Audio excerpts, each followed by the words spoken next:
Hello and welcome to Vantage This Week, the show where we recap the biggest stories that shaped the week. In West Asia, a breakthrough has happened at last. Israel and Hamas have agreed on the first stage of a ceasefire. All hostages held by Hamas will be released, and Israel will begin to withdraw from deep inside Gaza. But the big question remains, will this peace plan hold? We will discuss. In Pakistan, the streets of Muzaffarabad have turned into a flashpoint. What began as a peaceful strike in Pakistan-occupied Kashmir has escalated into a full-blown revolt. In Europe, French President Emmanuel Macron is in crisis. France is stuck in a political gridlock. Its economy is stumbling, and 5 prime ministers have quit in just 2 years. And in East Asia, a new flashpoint is brewing. Taiwan has announced a new air defense shield. Will this escalate into a new standoff in the Indo-Pacific? All this and more lined up. Let's get started. There's finally a glimmer of hope in Gaza. After 3 days of talks, Israel and Hamas have made a breakthrough. They have agreed on the first stage of a ceasefire. What's more, we saw it play out live. Donald Trump was in the middle of a meeting when the news came in. He got a note from his top diplomat, the Secretary of State Marco Rubio. Afterward, the president said that a breakthrough was close. Well, they're smart, but they're not smart enough. Oh, my microphone's broken. They're smart, but they're not smart enough. They have been covered by these liberal cities for so many years. And that's why we're all working with Treasury, with all these different departments, to find the criminal conspiracy. Okay. I'm just given. I was just given a note by the Secretary of State saying that we're very close to a deal in the Middle East, and they're going to need me pretty quickly. So I will take a couple of more questions. Within minutes, Trump posted on social media, he announced that Hamas and Israel had reached an agreement. Both sides signed off on stage 1 of the plan. And what is stage 1? Now, according to Trump, Hamas will release all hostages in their custody. After that, Israel will withdraw from deep inside Gaza. Now, let me pull up the map for you. The blue line marks Israel's current occupation. In stage 1, they will pull back to the yellow line. Still, the IDF will retain around 55% of Gaza's land. Now, Hamas says that the first stage will also include the entry of aid into the strip, plus the release of Palestinian prisoners in Israeli jails. As the news came in, celebrations broke out. Families of hostages had been protesting on the streets of Israel. They broke out into cries of joy.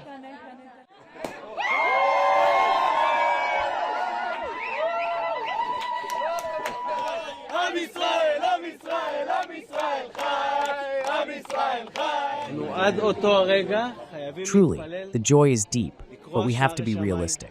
We have to be realistic until they get into the Red Cross vehicle and truly meet the IDF soldiers.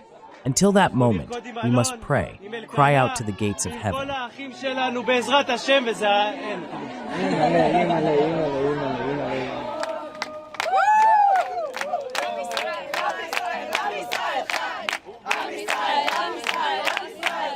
want to thank President Trump for bringing this amazing victory. That's the name for it. That's a victory. He deserves a Nobel Prize for this, a Nobel Peace Prize for bringing this amazing deal.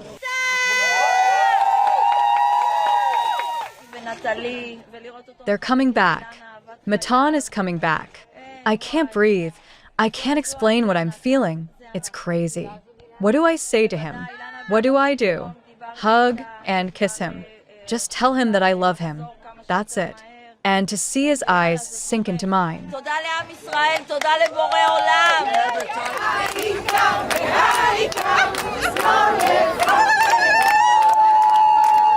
Now, it's been a nightmare for these families, a nightmare that could end soon. Reports say the hostages could be released as soon as Saturday. As you heard, the families are thanking Donald Trump. His Commerce Secretary was with some of those families last night, and the president phoned in to speak to them. We know you've done so much for us over the past, since you became a president, and even before that. And we trust you'll fulfill the mission until every hostage, every 48 of the hostages are home. Thank you so much. Blessed be the peacemakers. God bless you, Mr. President. God bless America. Thank you very much. You just take care of yourselves. The hostages will come back. They're all coming back on Monday.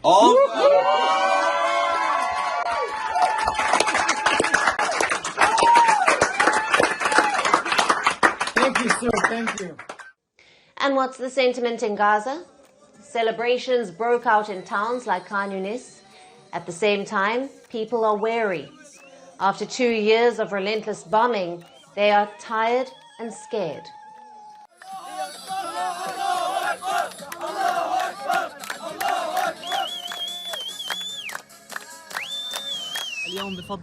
Thank God, after this agreement today, we ask from God for it to be completed in goodness, hopefully, and this nightmare comes to an end, so we can announce that Gaza is staying and Gaza won't die.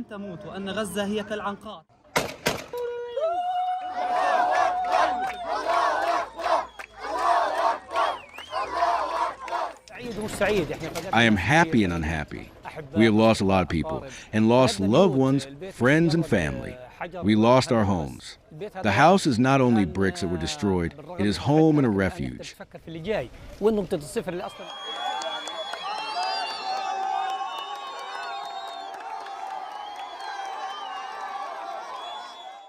Now, the global reactions are also positive. Almost every country has welcomed the breakthrough.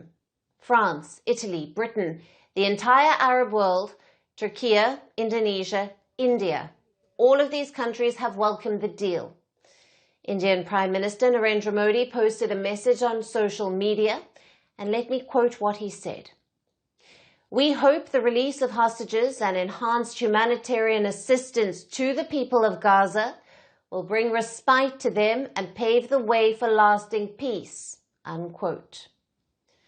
Now, other world leaders were also full of praise. We are very pleased with the agreement, to which we have actively contributed from the outset. From now on, the urgent delivery of comprehensive humanitarian aid to Gaza, the exchange of hostages and prisoners, the immediate cessation of Israel's attacks, and ensuring the withdrawal to designated lines are of paramount importance. This is a moment of profound relief that we felt around the world, but particularly for the hostages, their families, and for the civilian population of Gaza, who have all endured unimaginable suffering over the last 2 years. Developments in Israel give us cause for optimism. There is clearly a great opportunity to reach an agreement with Hamas in the coming hours already. China hopes that a permanent and comprehensive ceasefire can be achieved in the Gaza Strip at an early date to effectively ease the humanitarian crisis and tensions in the region. So how was this breakthrough achieved? In one word, it was thanks to pressure. Under Joe Biden's presidency, Israel had very few red lines. The operations kept expanding every month. At last count, more than 67,000 Palestinians have been killed, most of them civilians. Plus, aid was cut off in early 2025. Israel imposed a virtual blockade on the Strip, thus cutting off Gazans from food and medicines. For most of this year, Trump continued to back Israel. He even encouraged Netanyahu to leave the January ceasefire. Then what changed? It was mainly two things. One, Trump's MAGA base began to sour on Israel. Many leading ideologues had criticized the large-scale destruction. Secondly, Israel launched a daring attack on Qatar. Now, Qatar is a key ally of the U.S. It is home to the biggest U.S. military base in the region. Plus, the attack galvanized the Arab world. They feared that Israel was going out of control, and Trump seized on that. He hosted Netanyahu at the White House last week. While there, he forced the Israeli Prime Minister to apologize to Qatar. What's more, he got Netanyahu to agree to his deal, his 20-point proposal for peace. At that point, maybe Netanyahu was hoping Hamas would reject it. After all, the deal would leave them defanged, with no weapons, no hostages, and no future role in governance. And that's where pressure came from the other side. Hamas's allies in Turkey and Qatar urged them to take the deal. Even Iran said it supported the peace process. So the writing was on the wall. If Hamas said no, all the blame would fall on them, which is probably why they have agreed to this deal. The question is, will it stick? And if it does, what will be the next steps? And moving on to Pakistan, their defense minister is at it again. I'm talking about a man called Khawaja Asif. He has issued a warning to India.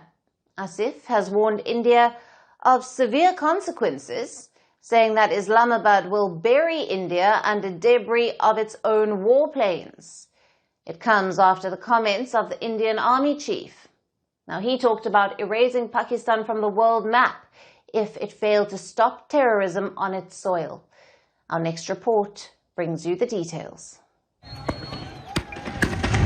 For a region Pakistan likes to call its jewel in the crown, Pakistan-occupied Kashmir has been in chaos. What began as a peaceful strike has turned into a full-blown revolt. 4 days, protesters flooded the streets of Muzaffarabad and beyond. They were angry, desperate, and unheard. By the time the smoke cleared, 10 people were dead and hundreds injured. Islamabad was forced to scramble. Prime Minister Shahbaz Sharif dispatched a high-power delegation led by Raja Pervez Ashraf to negotiate.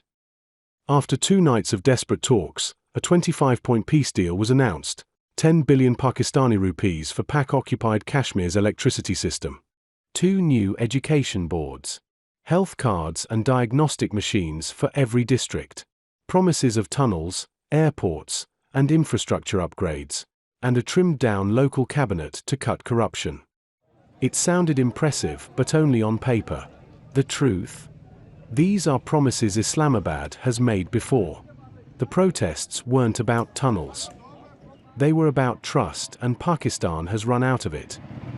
And instead of introspection, Pakistan's Defense Minister Khawaja Asif turned to his favorite political trick, waving the India card. He claimed India's leaders, from Rajnath Singh to General Upendra Dwivedi, were making provocative statements to restore their lost credibility. Translation: we're in trouble at home, so let's change the subject. It's a familiar playbook. Every time Pakistan faces domestic unrest, it revives the India threat to deflect attention. After Pakistani-backed terrorists killed 26 people in Pahalgam in April, India hit back. Operation Sindoor targeted terror camps and military assets deep inside Pakistan. Pakistan tried to claim victory, inventing a scoreline, 0-6. It suggested that it shot down 6 Indian jets. It's a fantasy no one outside Pakistan believes. So India's army chief issued a strong warning to Pakistan. इस बार भारत देश पूरी तैयारी के साथ है और इस बार वो संयम नहीं रखेगा जो सिंदूर 1.0 में हमने संयम रखा। इस बार हम आगे की कार्रवाई करेंगे और कुछ ऐसी कार्रवाई करेंगे कि हो सकता है पाकिस्तान को सोचना पड़े कि उसे इतिहास में भूगोल में रहना है कि नहीं रहना है। अगर उसे भूगोल में अपनी जगह बनानी है तो उसके लिए उसे जो स्टेट स्पॉन्सर टेररिज्म जिसको हम बोलते हैं, यानी कि उसका देश जो टेररिज्म को स्पॉन्सर कर रहा है उसे रोकना पड़ेगा। India's message is simple: no more restraint. No more entertaining backdoor pleas from Pakistan. This has left Islamabad rattled. So, Khawaja Asif has resorted to threatening India, warning he will bury India under the debris of its own warplanes. Here's the problem. Khawaja Asif can threaten India all he wants. He can talk about burying countries under wreckage. But the truth is simpler. India doesn't need to erase Pakistan from the world map. Islamabad is already burying itself under the weight of its own corruption, hypocrisy, and denial.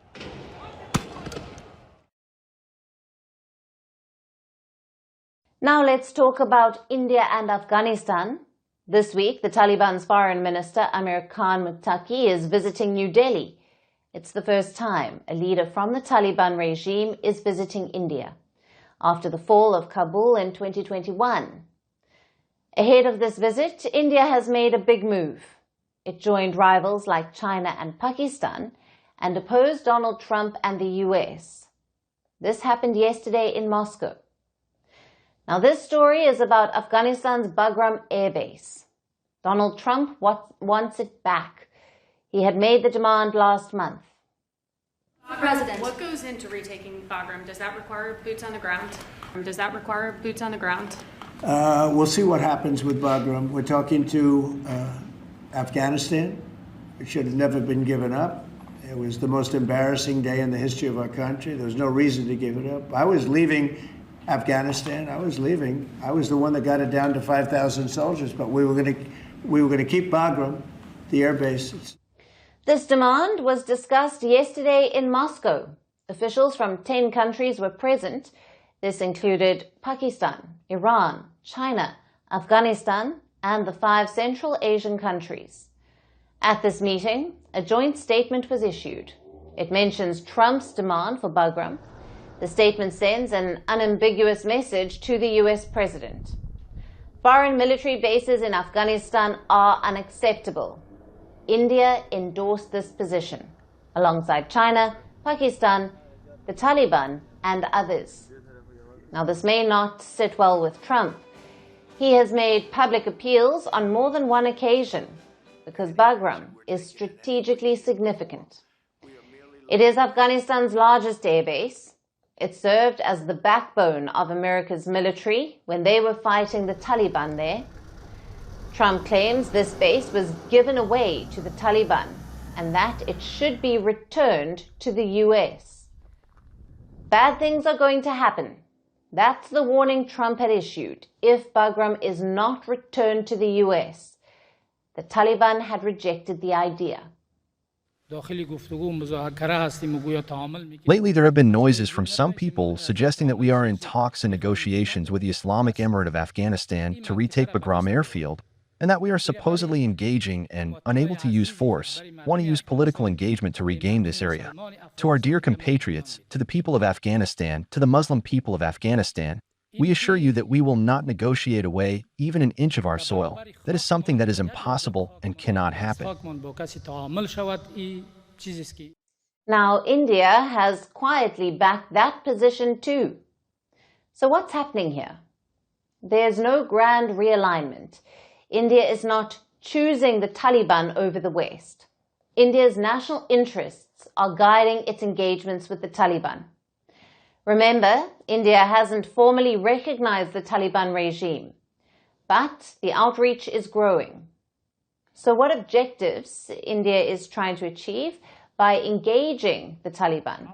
New Delhi is the first priority is tackling terrorism. Afghanistan's territory still remains unstable. Groups like the Islamic State, the Khorasan, have grown more active. Tehrik-e-Taliban Pakistan has also used Afghan soil for attacks. India is asking for clear guarantees. It wants to make sure its security won't be put at risk and that Afghan soil won't be used to launch terror attacks. The dialogue with the Taliban is critical to secure those outcomes. The second priority is connectivity. India has invested in the Chabahar port in Iran. It is a vital trade route. It connects India to Afghanistan and Central Asia. But US sanctions on Iran have complicated this project. Washington recently withdrew India's waiver for Chabahar, but the Taliban has shown interest in Chabahar. They want to use it for regional trade. This gives an opening to New Delhi to keep the project alive. So, if India wants, it can let pragmatism guide its engagement with the Taliban. But New Delhi is more likely to be cautious. As of today, only Russia has recognized the Taliban regime. Plus, India has a complicated history with the Taliban. The regime has a long history of protecting Pakistan-based terrorist groups. So yes, India may have backed the Taliban on Bagram, but that support is limited and conditional. Amir Muttaqi is expected to arrive tomorrow. His visit will reveal how far both sides are willing to go for now. It's a challenging time for the Indian economy. Trump's trade war is testing India's economic resilience. So far, India has managed to avoid the worst side of the tariffs. Today, the World Bank delivered some good news for India. It has upgraded India's growth forecast for this year. The new number is 6.5%. That's up from 6.3% projection from June. In simple terms, India is still growing at a good pace, even as the rest of the world slows down. The World Bank says India will remain the world's fastest growing major economy. So what's driving this growth? Agriculture output and rural wages have been better than expected. The World Bank also points toward improving tax collections and the recent reforms to the GST. Now that's the goods and services tax. Last month, India reformed GST. This is an indirect tax on all goods and services. Earlier, the GST had 4 tax slabs. These were slashed down to 2. The World Bank believes that this reform is helping the Indian economy. Fewer tax slabs and simpler rules are helping business activity. So as things stand today, India's long-term growth story remains intact. But certain risks remain. While the World Bank has improved this year's outlook, it slashed India's next year's forecast. It expects India to grow at 6.3% in the next financial year. They are blaming Trump's tariffs for this. Remember, Indian exports are facing a 50% tariff. Now that import tax impacts 75% of India's exports. The World Bank says India will need to recalibrate. It needs to adjust to new trade conditions. So India shouldn't completely ignore these risks. Now, despite that, the World Bank remains optimistic.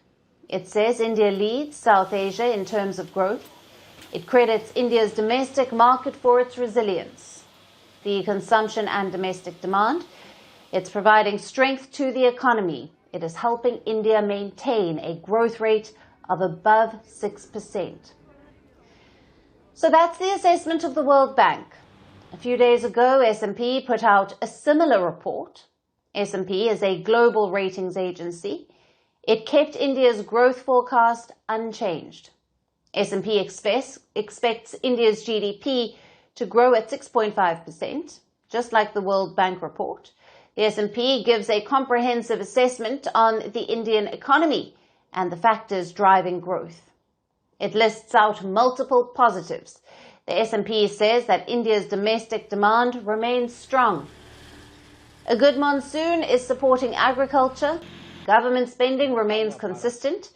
Add to that the tax cuts and falling inflation. S&P expects inflation in India to fall to 3.2%. It believes a drop in food prices will provide relief to consumers. So those are the broad positives. India's Reserve Bank is even more optimistic. That's the Central Bank of India, the RBI.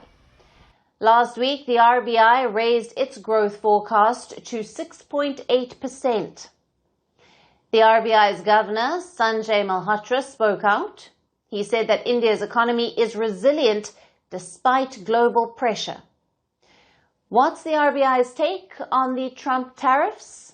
Now, the governor said that America's new tariffs could slow down India's exports. But he also believes government measures will help reduce the impact. In its last review, the RBI kept interest rates unchanged. Experts now believe a rate cut could come in December. This would make loans cheaper for businesses and borrowers. So far, the RBI has stayed cautious. It has avoided any rushed decisions. This comes as India and the US continue their trade talks. The next few months could bring more clarity on that front. But global assessments have pointed to one common fact. India's domestic market remains strong. It is the main reason that India has stayed resilient. That is India's biggest shield against global pressure. Policymakers should take note of that, even as they negotiate trade deals abroad. They must keep focus on the domestic market and local demand. France was once a part of the proud engine that powered Europe. Now it looks like it's running out of fuel. The economy is staggering, the debt is ballooning, and the country has gone through 5 prime ministers in less than 2 years. President Emmanuel Macron has tasked the outgoing prime minister to hold crisis talks, a last-ditch effort to navigate through this crisis. But how did France reach this point? And what does it mean for the Republic? Our next report tells you. Once upon a time in Paris, there was a president who promised a revolution. Not the fiery kind that gave France the guillotine, but a democratic revolution, a bridge between the left and the right. In 2017, Emmanuel Macron was young, bold and brimming with optimism. 8 years later, he's standing on political quicksand. His 7th Prime Minister since 2017 has resigned. The economy is staggering, and Macron has tasked this outgoing Prime Minister, Sébastien Lecornu, to hold crisis talks, to find a way to end this impasse. But is it really that easy? Let's start with the basics. France's national debt stands at 114% of GDP, around $3.9 trillion. Its annual deficit is 5.8%, and the cost of servicing that debt, the interest alone, will hit $70 billion this year. That is more than what France spends on anything except education and defence. And it's not that the French government doesn't spend. In fact, it spends more than anyone. Public spending is a whopping 57% of the GDP. Tax receipts are 51%. Social benefits outpace any of France's European peers. Yet hospitals are understaffed, universities are underfunded, and everyone feels poorer. How can a country that spends this much feel this broke? Well, that's the French paradox. It is a welfare state bursting at the seams, but hollow in the middle. The current crisis began with Macron's political gamble in 2024. He dissolved the parliament in hopes of a stronger mandate. Instead, he created a 3-way stalemate. Between the far-right National Rally, the left-wing France Unveils, and his own centrist bloc, no side can govern because the other two always unite to block them. Prime ministers have become disposable. 5 prime ministers have left office in just the last 2 years. Behind the politics lies an even bigger problem. France's economic model has stopped working. For decades, the French state has tried to buy social peace with public money. That is subsidies, benefits, and job protections. Each time that discontent rose, governments threw euros at it. Today, that model has reached its limit. Here is an example. France spends over $250 billion every year subsidising businesses to hire workers. But those workers are protected by some of Europe's toughest labour laws, making it hard to fire anyone, and thus harder to hire. The result? A rigid job market, high unemployment, and sluggish wage growth. Parisians accuse Macron of governing by decree. Rural France accuses him of forgetting them altogether. Protesters fill the streets at the first hint of reform, from pension changes to fuel taxes.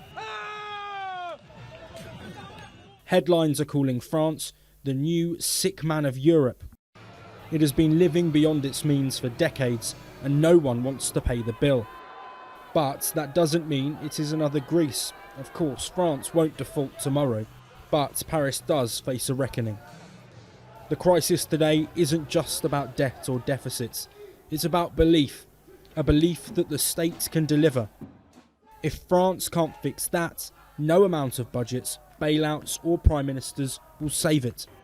Because sometimes the biggest revolutions are the ones that don't happen.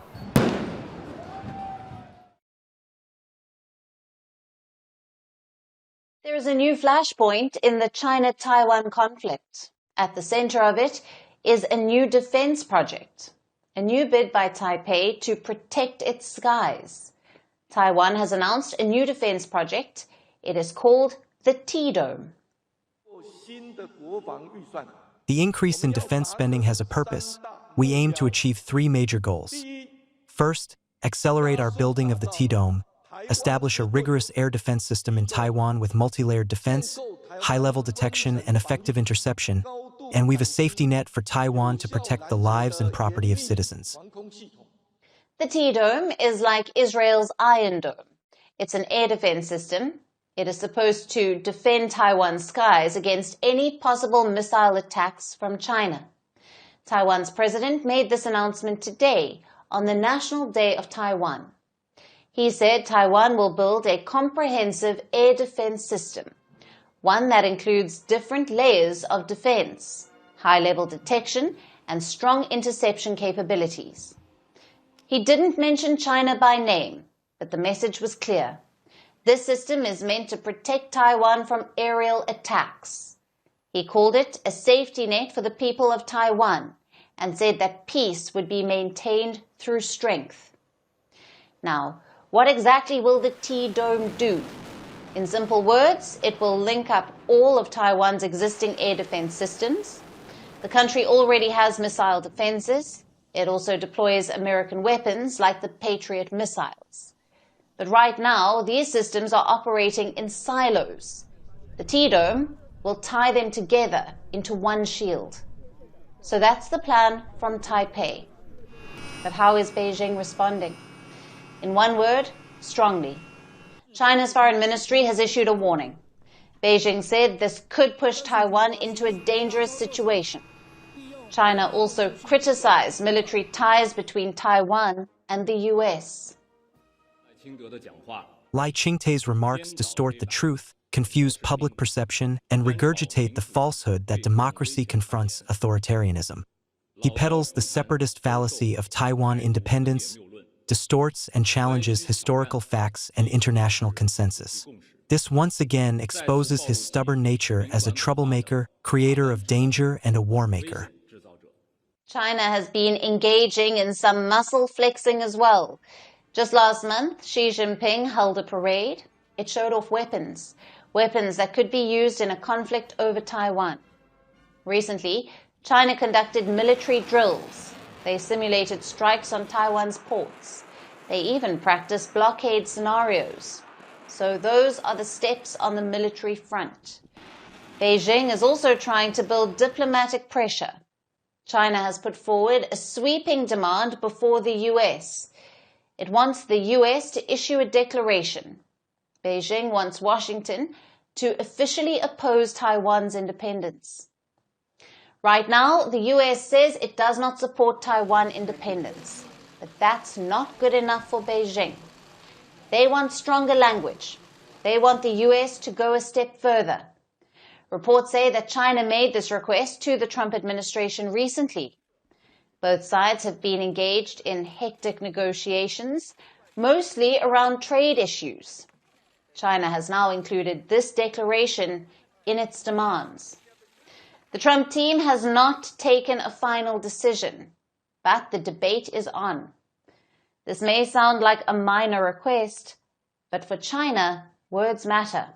And this shift would be a diplomatic win for Beijing. It could be used to isolate Taiwan on the world stage. So where do things stand? On the one hand, Taiwan is building its defenses. On the other, China is pushing a diplomatic offensive. And Washington has some crucial decisions to make. The choices the US makes could either defuse the crisis or escalate the situation. This is a delicate time for the region.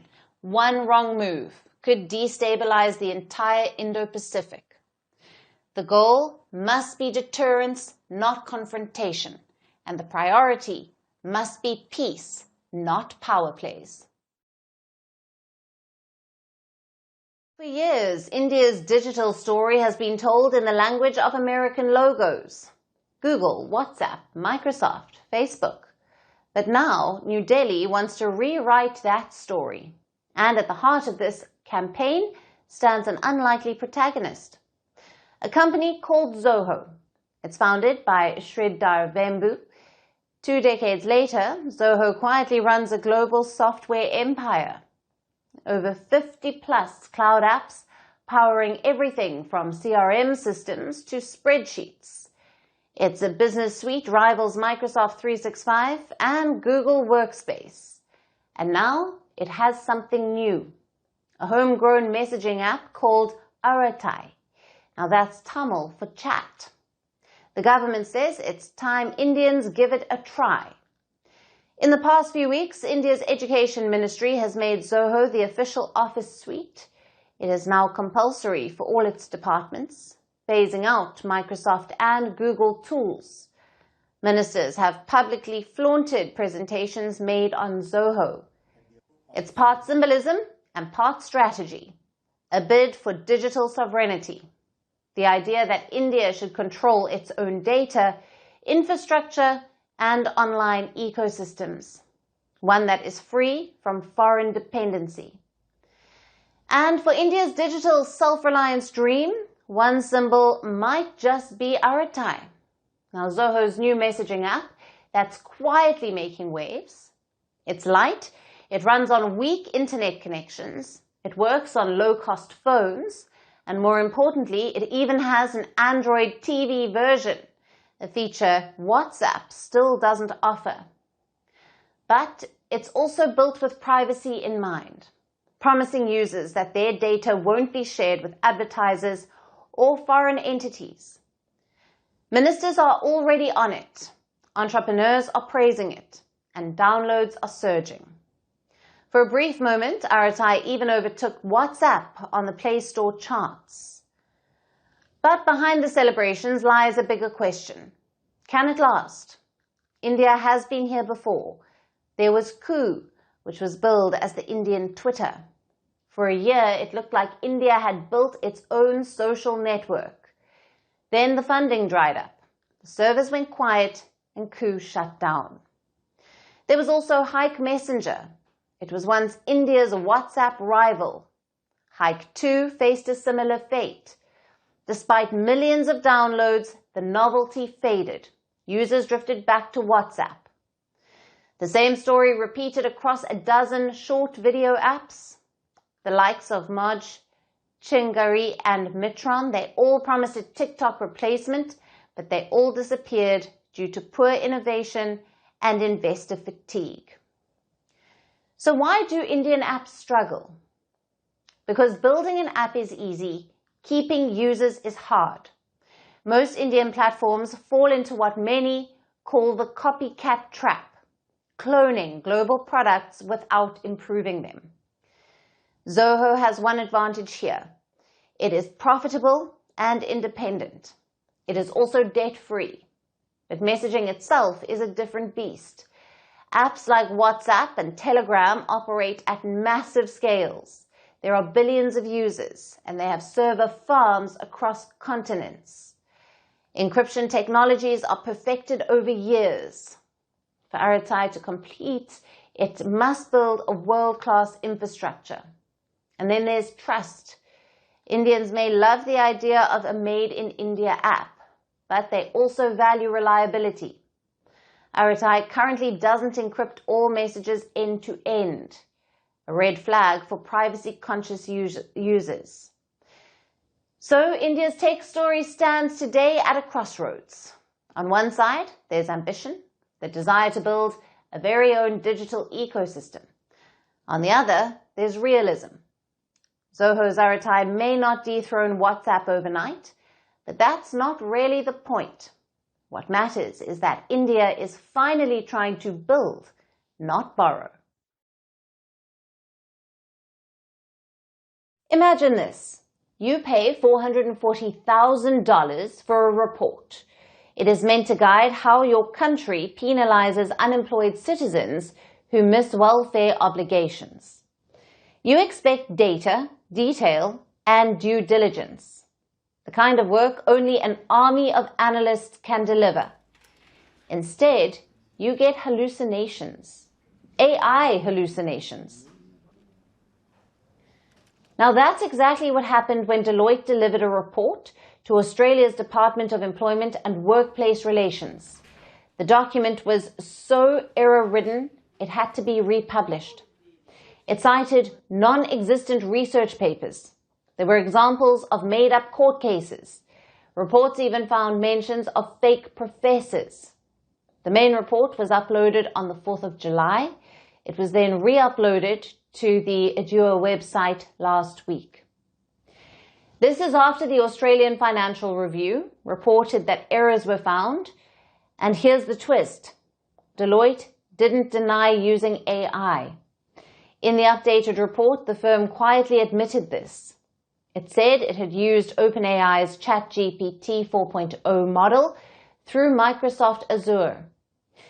Deloitte also agreed to refund part of the money, a token gesture for the troubles. But Deloitte isn't the only one. More and more consultancy firms are outsourcing thinking to AI. Last year, Australia's Senate published reform suggestions. This was based on case studies that never existed. They were using Google's Bard AI, which hallucinated. Now that somehow made their way into an official document. The Senate had to issue a public apology. Across the Pacific, McKinsey was embroiled in something similar. It released a healthcare impact report that miscalculated patient risks. And that's because an AI model synthesized faulty data. Entire sections had to be retracted. And it's not just firms. Governments haven't fared better. The UK Home Office had suspended its AI visa assessment system, and this after it began exhibiting bias so severe it might as well have been called robo-racism. Also in the Netherlands, an algorithm meant to detect welfare fraud falsely accused thousands of innocent families, and the scandal was so devastating it led to the Dutch government's resignation in 2021. So this has become a big problem because every consultant's favorite word is due diligence. Ironically, it's also the first thing they seem to skip when it comes to AI. It's not because they're lazy. It's because the consulting industry's business model rewards speed over accuracy. Think about it. Big firms make money by selling insights faster than their competitors. AI makes that possible. So the temptation to use it is always there. And let's be honest, Deloitte refunding a few $100,000 doesn't change much. The clients will still hire them. The cycle will continue because what they're really buying isn't accuracy. It's a reputation insurance. Hiring Deloitte or McKinsey signals that you're serious about governance, even if the work itself was generated by a chatbot. Until accountability becomes as important as branding, AI will keep writing reports that no one reads until it's too late. A new reality is transforming the job market. The race for work now includes machines, and Gen Z is feeling the pressure. The first jobs of a career are shifting. Entry-level roles are increasingly automated into lines of code, and the impact is impossible to ignore. Tasks once handled by graduates are being taken over by artificial intelligence. As companies pour billions into AI infrastructure rather than new hires, experts warn of a looming job apocalypse, a challenge that could redefine the nature of work. Here's our report.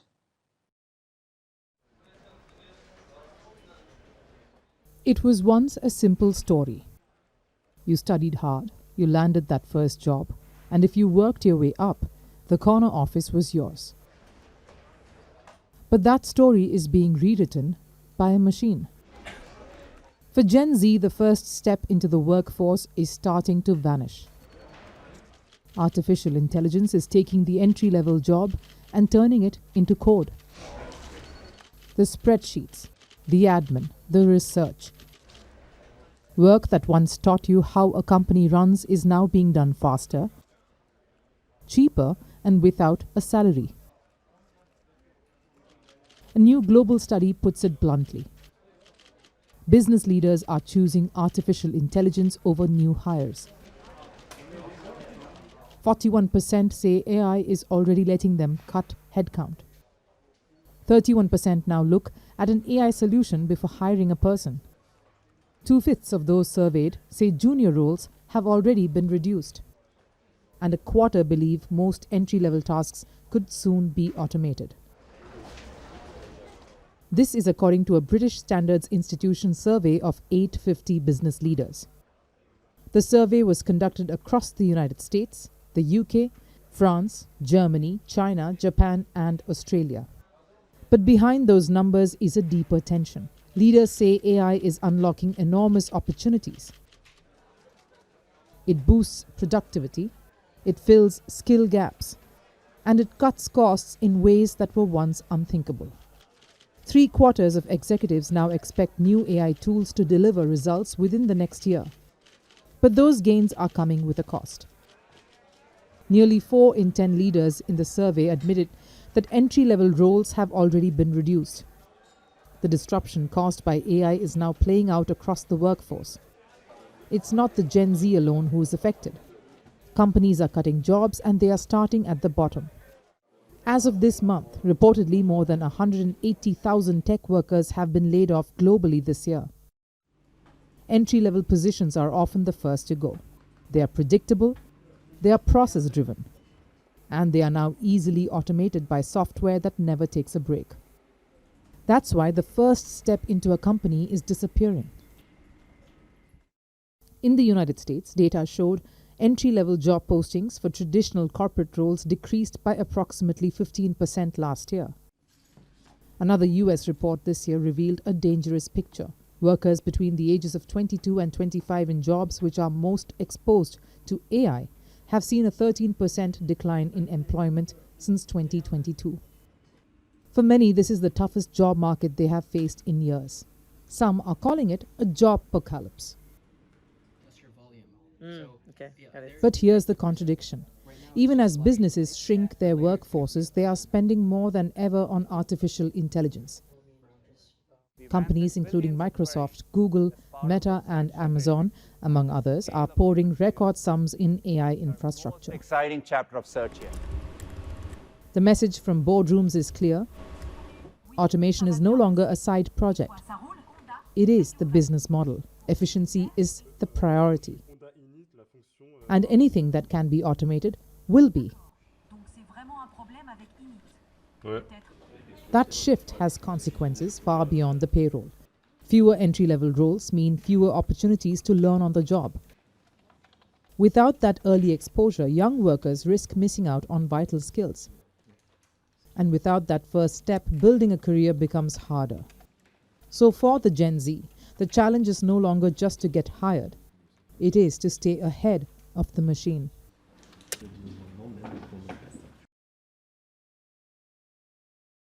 Imagine this. You step out expecting a bright sunny day, and instead, the sky feels muted. The light is filtered. The sky is almost grey, even when it's not raining. Now that is becoming the norm across India. Over the last 3 decades, the country has been losing hours of sunlight every year. The loss may not be dramatic at first glance, but the impact is big. India depends on the sun for everything from crops to solar power.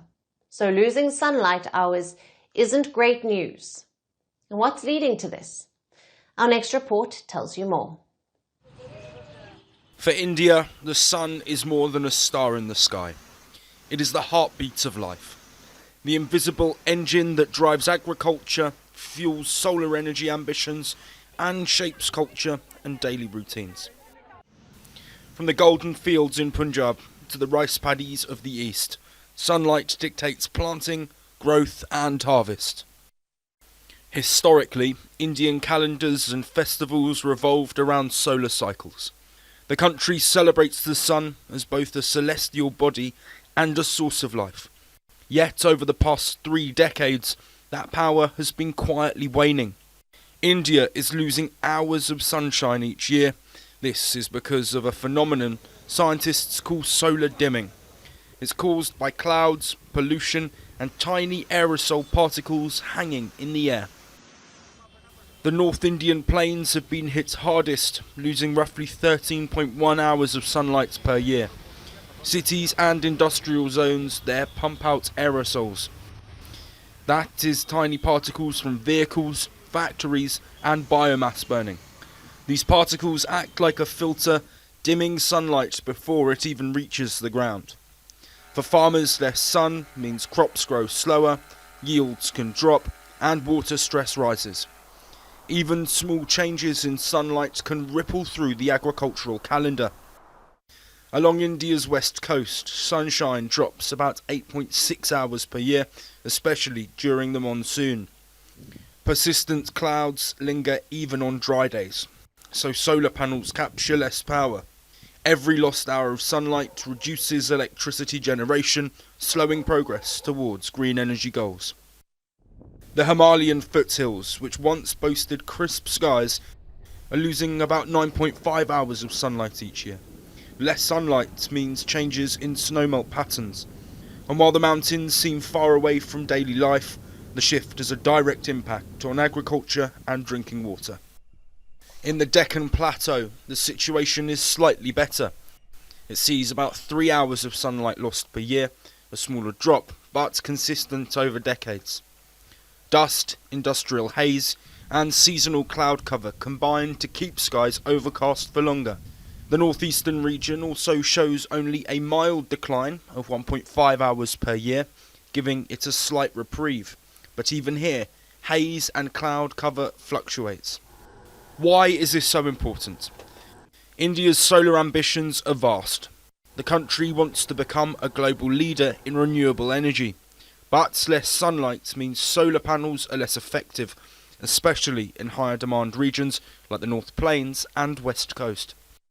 Every lost hour of sunshine is a lost kilowatt hour of power. Sunlight also drives crop growth. Less sunshine can slow growth cycles, reduce yields and increase water stress, particularly for rain-fed crops. For farmers, the subtle dimming of the sun can translate into financial stress. Reduced sunlight also complicates climate prediction. But it is not all bad news. Solutions do exist. Reducing aerosol emissions from transport, industry and biomass burning can help restore sunlight. Cleaner energy, improved urban planning and stricter air quality regulations are all part of the toolkit. But the challenge is enormous. The sun may rise every morning, but how much of its light reaches the ground depends increasingly on the choices India makes today.